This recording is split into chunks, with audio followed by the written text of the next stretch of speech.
ಕರ್ತನ ಸಂದೇಶ ವಾಕ್ಯ ಏನೆಂಬುದಾಗಿ ನೋಡಿಕೊಳ್ಳೋಣ. ಯೂದನ ಬರೆದ ಪತ್ರಿಕೆ 1ನೇ ಅಧ್ಯಾಯ 1ನೇ ವಾಕ್ಯದಿಂದ 2ನೇ ವಾಕ್ಯವರೆಗೂ ಓದಿಕೊಳ್ಳುತ್ತೇನೆ. ಯೇಸು ಕ್ರಿಸ್ತನ ದಾಸನು ಯಾಕೋಬನ ತಮ್ಮನು ಆಗಿರುವ ಯೂದನು ತಂದೆಯಾದ ದೇವರಲ್ಲಿ ಪ್ರಿಯರಾದವರು, ಯೇಸು ಕ್ರಿಸ್ತನಿಗಾಗಿ ಕರೆಯಲ್ಪಟ್ಟವರು ಆಗಿರುವವರಿಗೆ ಬರೆಯುವುದೇನೆಂದರೆ, ದೇವರಿಂದ ಕರೆಯಲ್ಪಟ್ಟ ನಿಮಗೆ ಕರುಣೆಯು, ಶಾಂತಿಯು, ಪ್ರೀತಿಯು ಹೆಚ್ಚಾಗಲಿ. ಆಮೇನ್. ಪ್ರಿಯ ದೇವ ಜನರೇ, ಇಲ್ಲಿ ವಾಕ್ಯ ಏನು ಹೇಳುತ್ತದೆ ಎಂಬುದಾಗಿ ನೋಡುವಾಗ ಮೊದಲನೇದಾಗಿ ಅಲ್ಲಿ ಹೇಳ್ತದೆ, ಯೇಸು ಕ್ರಿಸ್ತನ ದಾಸನು ಯಾಕೋಬನು ತಮ್ಮನು ಆಗಿರುವಂಥ ಯೂದನು ಅಲ್ಲಿ ದೇವ ಜನರಿಗೆ ಒಂದು ವಾಕ್ಯವನ್ನು ನೆನಪಿಗೆ ತರುತ್ತಾರೆ. ಏನಂತ ನೋಡುವಾಗ ಮೊದಲನೇದಾಗಿ ತಂದೆಯಾದ ದೇವರಲ್ಲಿ ಪ್ರಿಯರಾದವರು. ಹಲ್ಲೆಲೂಯಾ.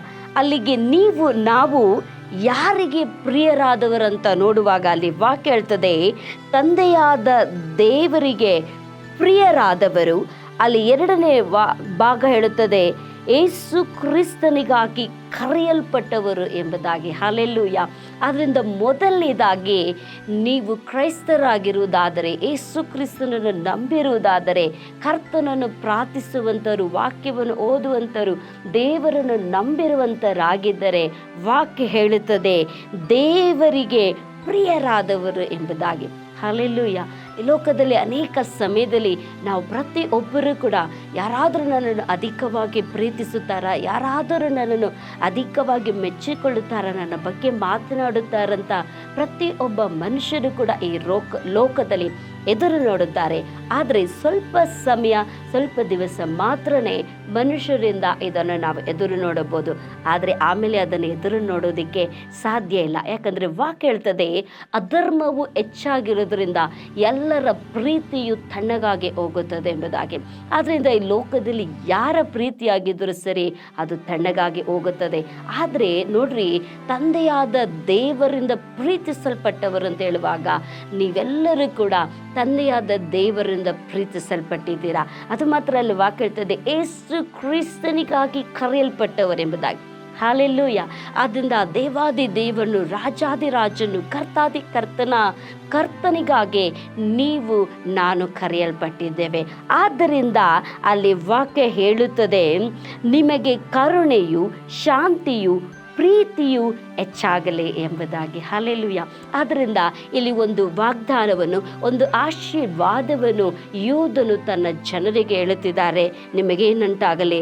ಕರುಣೆ ಉಂಟಾಗಲಿ, ಶಾಂತಿ ಉಂಟಾಗಲಿ, ಪ್ರೀತಿಯು ಹೆಚ್ಚಾಗಲಿ ಎಂಬುದಾಗಿ. ಇನ್ನೊಂದು ವಾಕ್ಯ ಕೂಡ ನಾವು ನೋಡಿಕೊಳ್ಳೋಣ. 1 ಥೆಸಲೋನಿಕರ್ 1ನೇ ಅಧ್ಯಾಯ 4ನೇ ವಾಕ್ಯ ಹೇಳ್ತದೆ, ದೇವರು ಪ್ರೀತಿಸಿದ ಸಹೋದರರೇ ಎಂಬುದಾಗಿ. ಹಲ್ಲೆಲೂಯಾ. ಇಲ್ಲಿ ವಾಕ್ಯ ಹೇಳ್ತದೆ, ದೇವರು ಪ್ರೀತಿಸಿದ ಸಹೋದರರೇ ಎಂಬುದಾಗಿ. ಇನ್ನೊಂದು ವಾಕ್ಯ ಕೂಡ ಈ ರೀತಿಯಾಗಿ ಹೇಳ್ತದೆ, 2 ಥೆಸಲೋನಿಕರ್ 2ನೇ ಅಧ್ಯಾಯ 13ನೇ ವಾಕ್ಯ ಈ ರೀತಿಯಾಗಿ ಹೇಳ್ತದೆ, ಕರ್ತನಿಗೆ ಪ್ರಿಯರಾಗಿರುವ ಸಹೋದರರೇ ಎಂಬುದಾಗಿ. ಹೌದು ಪ್ರಿಯರಾದವರೇ, ಅನೇಕ ಸಮಯದಲ್ಲಿ ನಾವು ನೆನೆಸಿಕೊಳ್ಳುತ್ತೇವೆ, ಇವರು ನನ್ನನ್ನು ಪ್ರೀತಿಸಿಲ್ಲ, ಅವರು ನನ್ನನ್ನು ಪ್ರೀತಿಸಲಿಲ್ಲ ಅಂತ ಭಾವಿಸಿಕೊಳ್ಳುತ್ತೇವೆ. ಆದರೆ ನೀವು ದೇವ ಜನರು, ಕ್ರೈಸ್ತರಾಗಿರೋದ್ರಿಂದ, ದೇವರಿಗೆ ಪ್ರಿಯ ಸಹೋದರರಾಗಿದ್ದ, ದೇವರಿಂದ ಪ್ರೀತಿಯಿಂದ ಕರೆಯಲ್ಪಟ್ಟವರು ಆಗಿರುವಂಥರಾಗಿದ್ದೀರಾ. ಆದ್ದರಿಂದ ವಾಕ್ಯ ಹೇಳುತ್ತದೆ, ಪೌಲನು ಈ ರೀತಿಯಾಗಿ ಹೇಳ್ತದೆ, ದೇವರ ಪ್ರೀತಿಯಿಂದ ನಮ್ಮನ್ನು ಅಗಲಿಸುವವರು ಯಾರು ಎಂಬುದಾಗಿ.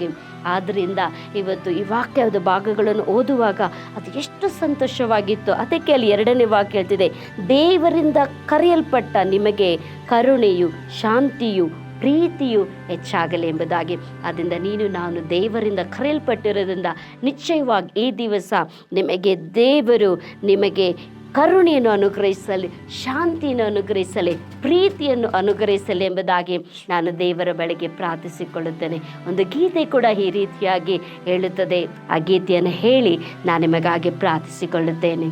ಪ್ರೀತಿ, ದೇವರ ಪ್ರೀತಿ, ಪ್ರೀತಿ, ಕ್ರಿಸ್ತನ ಪ್ರೀತಿ, ಪ್ರೀತಿ, ದೇವರ ಪ್ರೀತಿ, ಪ್ರೀತಿ, ಕ್ರಿಸ್ತನ ಪ್ರೀತಿ, ನನ್ನನ್ನು ರಕ್ಷಿಸಿದ ಪ್ರೀತಿ, ನನ್ನನ್ನು ಕಾಪಾಡಿದ ಪ್ರೀತಿ, ನನ್ನನ್ನು ರಕ್ಷಿಸಿದ ಪ್ರೀತಿ, ನನ್ನನ್ನು ಕಾಪಾಡಿದ ಪ್ರೀತಿ, ಪ್ರೀತಿ ದೇವರ ಪ್ರೀತಿ, ಪ್ರೀತಿ ಕ್ರಿಸ್ತನ ಪ್ರೀತಿ, ಪ್ರೀತಿ ದೇವರ ಪ್ರೀತಿ, ಪ್ರೀತಿ ಕ್ರಿಸ್ತನ ಪ್ರೀತಿ.